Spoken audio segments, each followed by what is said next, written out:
Joining me now is Tim Fazenbaker, running for District 2 in Maryland. Yeah. This is a seat that has been in Democrat hands for how many years?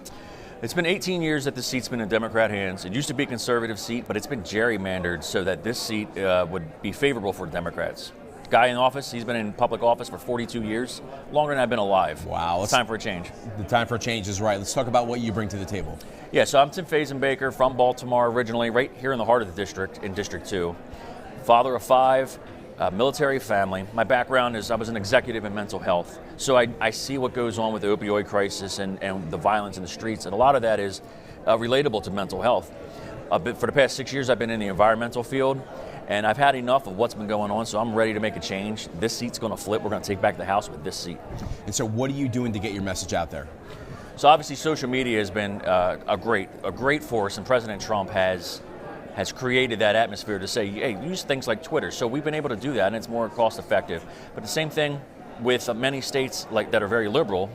Maryland, the Republican political party is not very strong. So what I did was I went around the country and asked for help. People like Brandon Straka, David Harris Jr., I wanted them to come to Baltimore and say, help us flip this. Let's take it back. People have had enough, and it's time to show them. So we got the support from around the nation from many people. We have those guys and girls coming into Baltimore. Scott Presser's been coming in to clean up Baltimore. I've been in the urban communities, the Jewish communities. We're working to bring back, to have common goals, which is putting American communities first, fixing the corruption that we see that's all over the news, bringing back jobs, and fixing our education. Talk about how the economy is in Maryland right now. Maryland's okay, but it's not as good or as strong as the economy across the country. Nation, yeah, and the reason why is you have people like Out of Touch Dutch and even Governor Larry Hogan, who is a Republican, that denounce President Trump. And President Trump's not going to be able to just magically give us the resources when these people won't even take them. Sure. Maryland used to be a very heavy manufacturing state. We had Bethlehem Steel at one time, which was the powerhouse of the world. Right. It's gone. Nobody's doing anything to bring it back because all they want to do is play politics with the president, and the people who live there get screwed. Okay. Well, we're here at CPAC, so let's talk about the president speaking later on today. Yes. What do you like that the president has done so far since he's been in office for 3 years?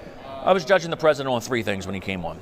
They were basically lower taxes, which he's done, and I'm glad that there's going to be another tax bill coming.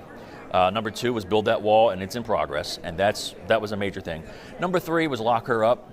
We see the whole thing starting. I don't know if it's going to happen, but generally, President Trump is stuck by what he said he would do, which was very uncanny for a politician to do. And that right there merits that he gets reelected because he's stuck to what he said he would do. Okay. And as you watch the Democrats on the primaries as they run to see who's going to be top dog there, what goes through your mind as you see, for example, Bernie Sanders being the lead dog, at least right now? Yeah. I believe Bernie Sanders will end up technically winning. I don't know if they're going to screw him over. But the thing is, this is important for America because a lot of our youth don't understand what socialism is about. Sure. And I'm 41. When I was a kid, the Soviet Union, that power was still there. We knew what they were like. Here, it's been watered down, and our children have been indoctrinated. So it'll be a great highlight between American conservatism, capitalism versus the evil cronyism of socialism and communism. A lot of isms there. So, I think it'll be a very strong win for President Trump, but we cannot let our foot off the brake because this is too important of an election. All right, Tim, if people want to find out more about you, where do they go? You go to timfazenbaker.com. It's a long name, but it's Fazenbaker. On Facebook, you can find me at Fazenbaker for Congress. Excellent, Tim. Thanks for your time. Thank you very much. All right, that's it for us.